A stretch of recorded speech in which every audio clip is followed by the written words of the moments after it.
A ver, es algo que damos por hecho, ¿no? Giramos la llave o apretamos un botón y el coche arranca.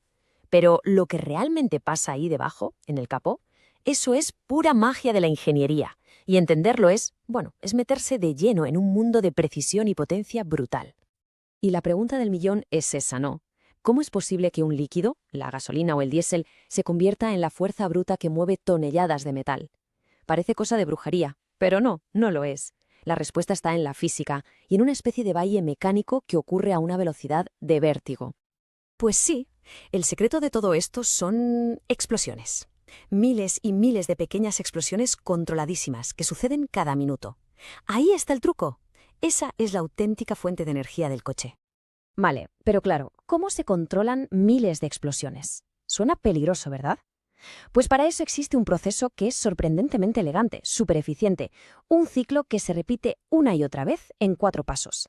Y ese ciclo es literalmente el corazón de casi todos los motores que vemos por la calle. Todo se reduce a esto: admisión, compresión, expansión y escape. Pensadlo como si el motor respirara. Primero, inspira. Luego, comprime lo que ha inspirado. Después, ¡boom!, la expansión, que es donde se crea la potencia. Y finalmente, expira los gases para hacer sitio y volver a empezar. Es como el lenguaje universal de los motores de combustión.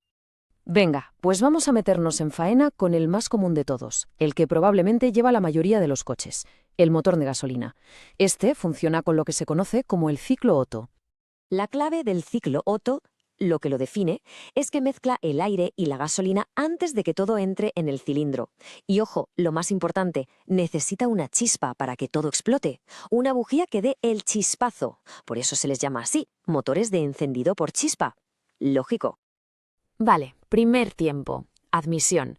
Imaginaoslo, una válvula se abre, el pistón baja y actúa como una jeringuilla gigante, chupando para adentro la mezcla de aire y combustible hasta que el cilindro se llena del todo. Ahora viene el segundo, compresión. Se cierran las válvulas, todo queda sellado y el pistón sube, aplastando esa mezcla en un espacio cada vez más y más pequeño. Esto hace que la presión y la temperatura se disparen y se está preparando el terreno para el momento clave. Y aquí viene la magia. El tercer tiempo, el de expansión, el que de verdad hace el trabajo. Justo en ese punto de compresión máxima, ¡zas!, la bujía suelta la chispa. La mezcla explota con una violencia increíble y empuja el pistón hacia abajo con una fuerza brutal. Este, y solo este paso, es el que genera la potencia que llega a las ruedas. Y para terminar, el cuarto tiempo, escape. Se abre otra válvula, la de escape. Y el pistón, al subir de nuevo, actúa como una escoba, barriendo todos los gases quemados hacia afuera. Es la aspiración, como decíamos antes. Limpia el cilindro y lo deja listo para empezar otra vez. Y esto miles de veces por minuto. Una locura. Claro que todo esto que hemos contado es el ciclo teórico, el del libro. En el mundo real, para sacar el máximo provecho, los ingenieros le han dado un par de vueltas de tuerca muy listas. Por ejemplo, la sincronización de las válvulas. En la práctica, no se abren y cierran justo cuando el pistón está arriba o abajo del todo. Se abren un pelín antes y se cierran un pelín después. ¿Por qué? Pues para aprovechar la propia inercia de los gases. Así consiguen que entre más mezcla de aire y combustible y que los gases de escape salgan más rápido. El resultado, más potencia, más eficiencia. Y otro ajuste clave es el avance del encendido.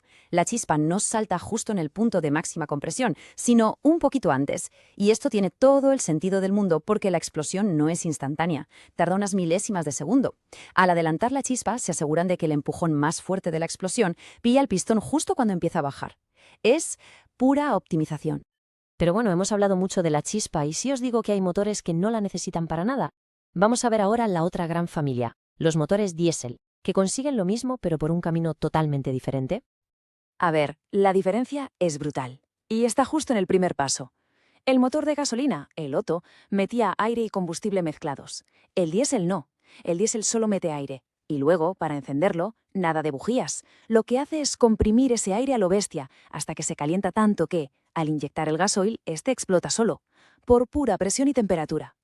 Y cuando digo a lo bestia, es que es una compresión extrema. El aire ahí dentro se puede poner a 700 u 800 grados Celsius. Imaginaos, en ese infierno, en cuanto entra una gota de gasoil, ¡pum!, combustión espontánea. No hace falta ninguna chispa. Pero bueno, el universo de los motores no se acaba en los de 4 tiempos, ni mucho menos. Hay otros diseños súper interesantes que buscan resolver el mismo problema con ideas muy distintas. Ahí tenemos, por ejemplo, el motor de 2 tiempos. Es básicamente una versión simplificada al máximo. Consigue hacer los 4 procesos en solo 2 movimientos del pistón, uno para arriba y otro para abajo. La gran ventaja: genera potencia en cada vuelta del cigüeñal, el doble de rápido que un motor de 4 tiempos.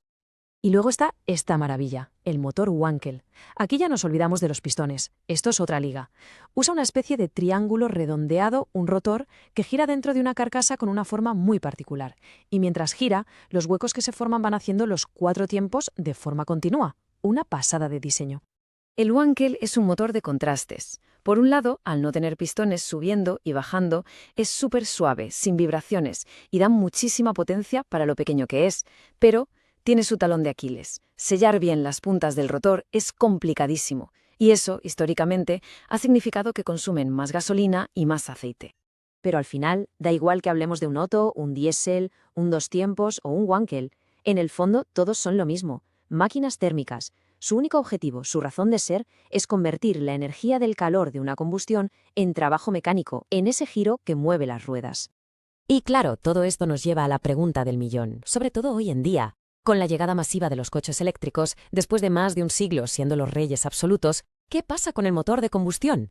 ¿Estamos viendo el final de una maravilla de la mecánica o es solo una reliquia del pasado? Ahí queda esa reflexión.